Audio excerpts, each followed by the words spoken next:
தண்ணி வந்து இப்போ தான் பாயில் ஆகுது. நம்ம வந்து என்ன பண்ண போகிறோம் அப்படின்னா மக்ரோனியில் பிரியாணி செய்ய போகிறோம், வெஜிடபிள் பிரியாணி.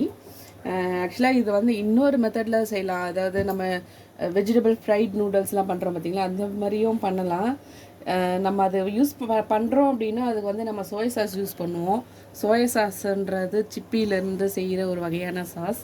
நம்ம புரட்டாசி மாதம் பியூர் வெஜிடேரியன். ஸோ இன்றைக்கி நம்ம வெஜிடபிள் போட்டு பிரியாணி பண்ண போகிறோம். அதாவது பிரிஞ்சி, மக்ரோனி பிரிஞ்சி.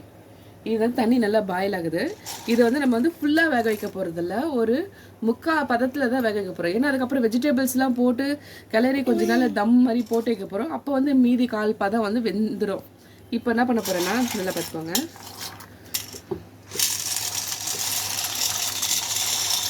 போட்டாச்சு.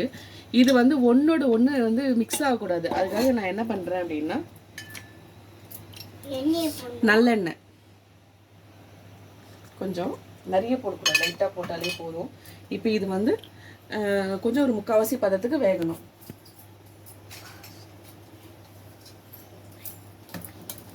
கிட்ட காட்டு. அதாவது ஓவர் ஃபுல் இதுவும் ஃப்ளேமும் வச்சிடக்கூடாது, இல்லைன்னா பொங்கி இதுவாகிடும். அங்கே பாருங்கள் பாயில் ஆகுது, தெரியுதுங்களா? எல்லாமே பாருங்கள் மேலே வருது.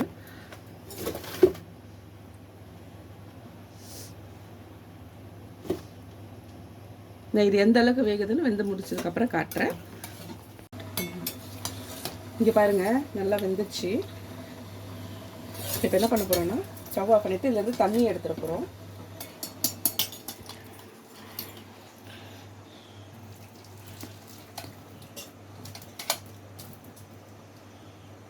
இந்த பக்கம் பாஸ் பண்ணிட்டு போய்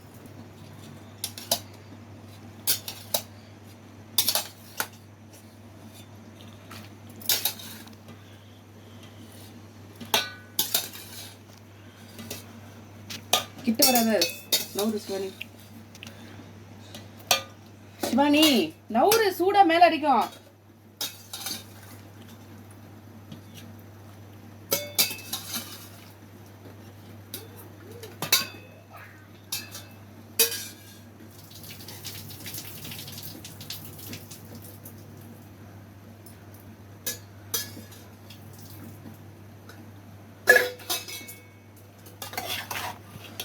இப்போ இது ஆறட்டும். நம்ம என்ன பண்ண போகிறோம்னா வெஜிடபிள்ஸ்லாம் கட் பண்ணி ரெடியாக எடுத்து வச்சுக்கலாம். இப்போ வெஜிடபிள்ஸ்லாம் நம்ம கட் பண்ணி எடுத்தாச்சு. ஆனியன், டொமேட்டோ, கேரட், பொட்டேட்டோ, இது வந்து கேப்சிகம், அப்புறம் வந்து இஞ்சி பூண்டு ரெண்டுத்தையும் நசுக்கி வச்சுக்கேன். இப்போ வந்து பெரிய பாத்திரமாக வச்சாச்சு. இப்போ வந்து கடாய் காஞ்சிச்சு. நம்ம வந்து குக்கிங் ஆயில் சேர்த்துக்கலாம். இது கடலெண்ணெய் தான்.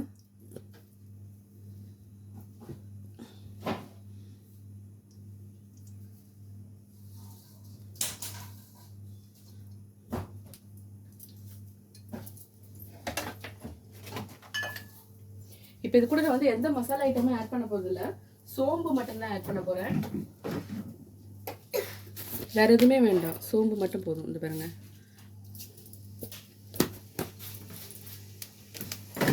இப்போ நம்ம நசுக்கி வச்ச இஞ்சி பூண்டு இது ரெண்டுத்தையும் போட்டு ஃப்ரை பண்ணிக்கலாம்.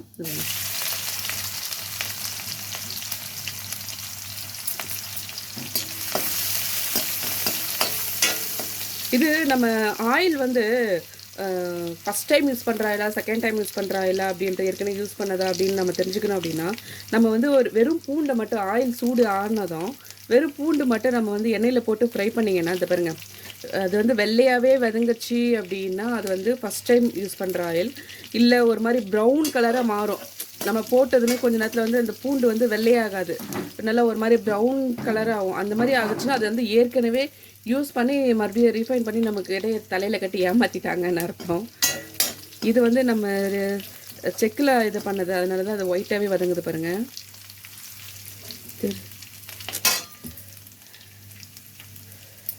விஜய் கால் பண்ணுறா. இப்போ வந்து நம்ம வெங்காயம் போட்டு வதக்கிக்கலாம்.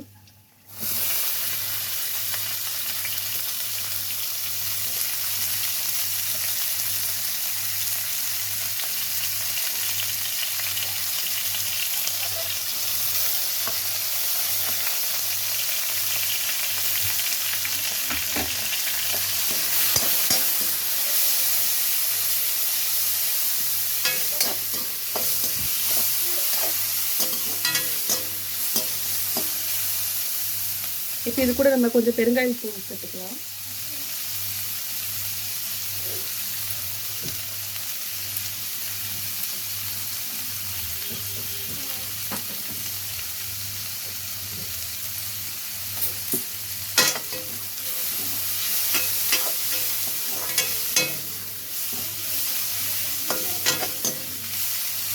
வெங்காயம் நல்லா வதங்கட்டும். இப்போ நம்ம டொமேட்டோ சேர்த்துக்கலாம்.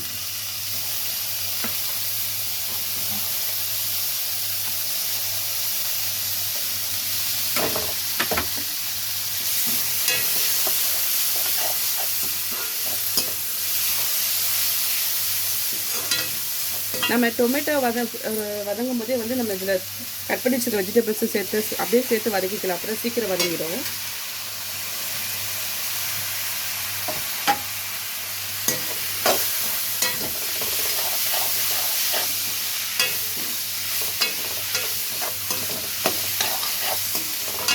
இப்போ கொஞ்சம் உப்பு சேர்த்துக்கலாம்.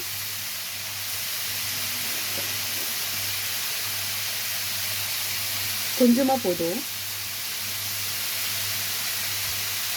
இப்போ இது நம்ம மூடி வைக்கலாம். நம்ம மூடி வச்சோம்னா காய் வந்து சீக்கிரமாக வதங்கும். அப்போ தான் அதனால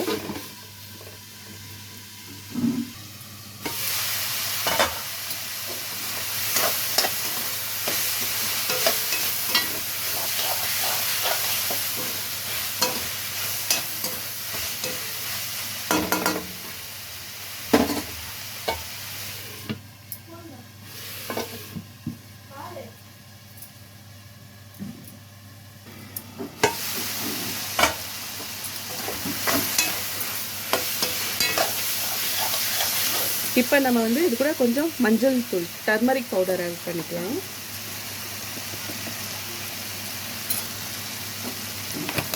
அப்புறம் இது கூட மிளகாய்த்தூள், வெறும் மிளகாய்த்தூள். நம்ம வேறு எந்த காரமும் ஆட் பண்ணல. மிளகாய் அதாவது எப்படின்னா சில்லி, பச்சை மிளகாய் கூட ஆட் பண்ணல. அதனால் தேவையான அளவு காரம் சேர்த்துக்கலாம். ரொம்ப போட்டுறாதீங்க, ஏன்னா மக்ரோனி வந்து காரம் இழுக்காது. வெஜிடபிள்ஸ் மட்டும்தான் காரம்.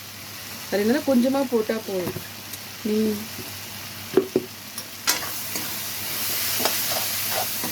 இப்போது இந்த வெஜிடபிள்ஸ் எல்லாம் வேகணும். அதனால அதுக்கு மட்டும் நம்ம என்ன பண்ணுறோம், லைட்டாக தண்ணி சேர்த்துக்கலாம்.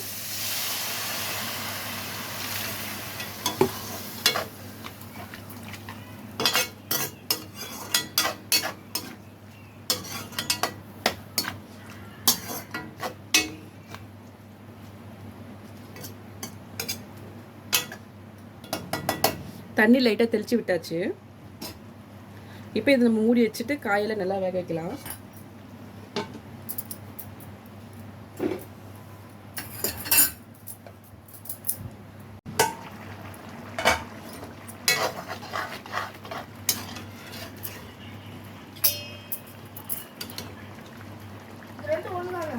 இன்னும் காய் வேகலை, வேகட்டும். ஆமாம், அது ஒன்று டெப்த்து அதிகமாக இருக்கும், இன்னொன்று டெப்த்து கம்மியாக இருக்கும்.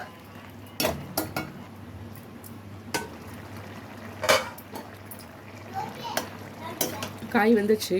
இப்போ நம்ம என்ன பண்ண போகிறோம்னா, தண்ணி இருக்குது பார்த்தீங்களா, இந்த தண்ணியில் வந்து மக்ரோனி ஆட் பண்ண போகிறோம். வேக வச்ச மக்ரோனி.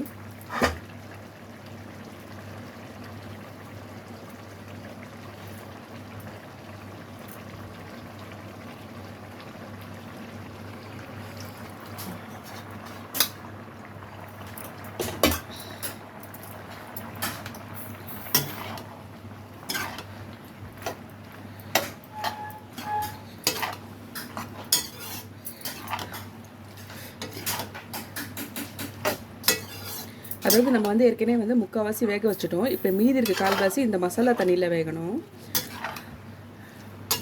இதை வந்து நல்லா கிளறி விட்டுடுங்க.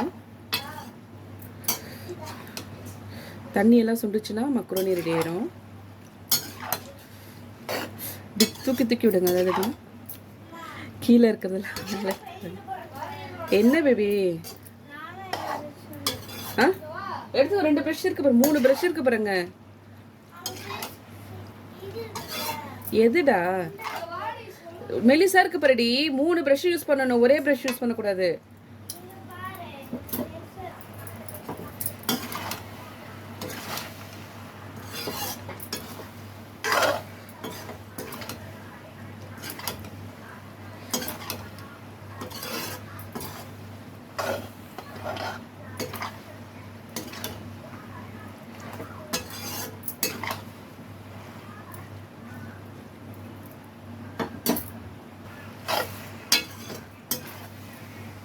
இது ஒரு சிம்பிள் ரெசிபி தான், மக்ரோனி பிரியாணி, வெஜிடேபிள் பிரியாணி. இது பாருங்க, அதில் இருக்க தண்ணி மொத்தமாக சுண்டணும்.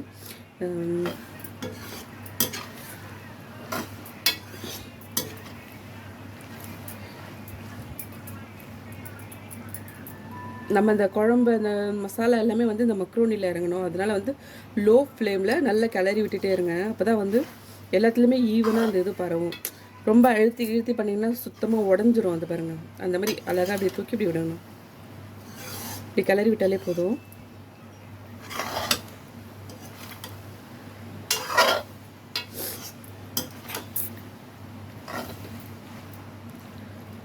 அவ்வளோதாங்க, மக்ரோனி பிரியாணி ரெடி. சாப்பிடலாம் வாங்க.